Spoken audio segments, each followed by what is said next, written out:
Baik, berikut ini saya akan menjelaskan resum pertemuan kedua tentang hubungan individu dan masyarakat.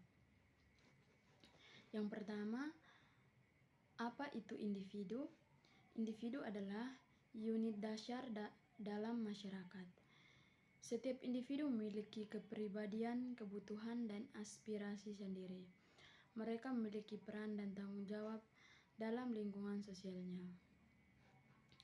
Keputusan dan tindakan individu dipengaruhi oleh dua faktor, yaitu faktor internal atau nilai keyakinan, emosi, dan faktor yang kedua yaitu faktor eksternal atau kondisi lingkungan. Yang berikut contoh kebutuhan individual, misalnya kebutuhan seorang perempuan adalah membeli bedak, hembodi, dan lain sebagainya. Yang berikutnya masyarakat. Masyarakat adalah kelompok sosial yang hidup bersama dalam suatu sistem sosial yang terorganisasi. Masyarakat memiliki norma, nilai, dan aturan yang mengatur interaksi antara anggota.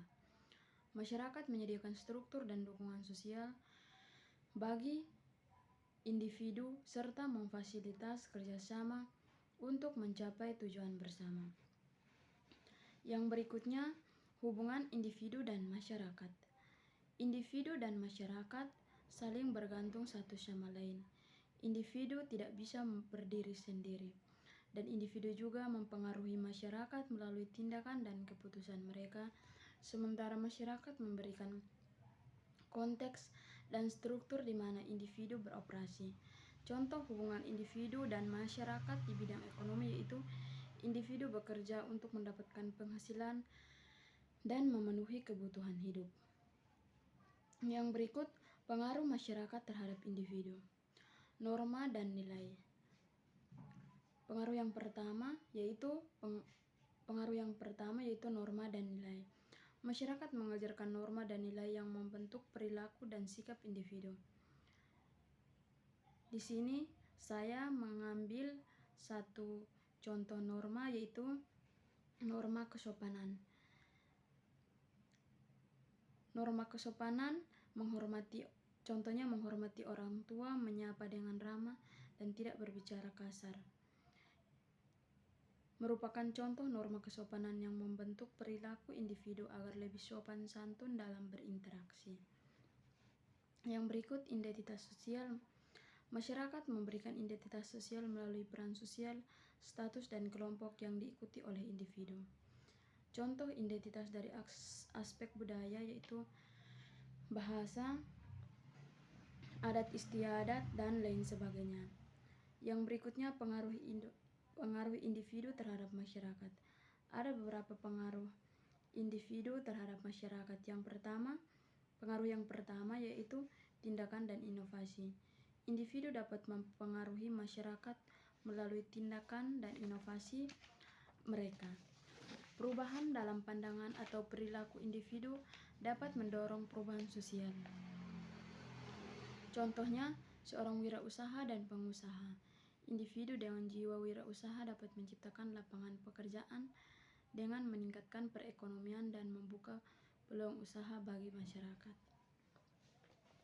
Yang berikutnya, konflik. Konflik antara individu dan masyarakat sering terjadi ketika terdapat ketegangan atau perbedaan antara keinginan, tindakan, nilai, atau perilaku individu dengan norma, aturan, atau harapan masyarakat. Individu yang melanggar norma sosial, misalnya seorang remaja yang melanggar norma kesopanan seperti berpakaian tidak pantas atau berbicara kasar, dapat menimbulkan konflik dengan masyarakat. Yang berikutnya, perkembangan individu. Perkembangan individu dalam masyarakat melibatkan proses bagaimana seseorang tumbuh dan berubah seiring waktu, baik dari kepribadian, keterampilan, maupun peran sosial mereka. Contoh perkembangan individu melalui aspek fisik, misalnya tahapan pertumbuhan seorang bayi 0-2 tahun merupakan pertumbuhan fisik yang pesat, perkembangan motorik kasar, merangkak, berjalan, dan motorik halus, menjangkau atau menggenggam. Baik, Jadi kesimpulan dari pertemuan kedua ini adalah pentingnya hubungan individu dan masyarakat menegaskan bahwa keduanya saling bergantung dan mempengaruhi.